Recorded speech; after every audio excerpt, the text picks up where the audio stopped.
Donc, le premier point est l'emballage. Vous savez, c'est aussi niaiseux qu'une boîte de biscuits dans un armoire. Si on la laisse ouverte, ça perd sa fraîcheur. Alors, la Zip-Cut, elle, est dans une boîte pour spécifiquement garder la fraîcheur. Il y a tout le temps une certaine variation dans l'épaisseur de la meule. Vous pouvez en avoir certaines qui sont plus minces puis certaines qui sont plus épaisses. Menez toutes les chances de votre côté, prenez celle qui est la plus épaisse dans votre contenant.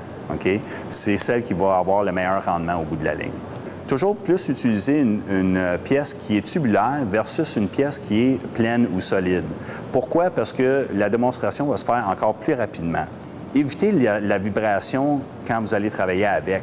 Donc, gardez tout le temps un 5-6 pouces de distance versus un 10 pouces ou même 11 pouces de distance. Parce que trop loin de l'étau fait qu'il y a de la vibration, puis on use prématurément, comme tout le monde le sait, les meules d'avance. OK? Ça ne peut pas être que lui, il va utiliser sa meule, puis il va faire sa démonstration ou sa performance au bout de la ligne, puis que nous autres, on va faire la note avec notre meule. Il faut que ce soit la même personne qui va faire les deux tests, autant pour la compétition que pour nous.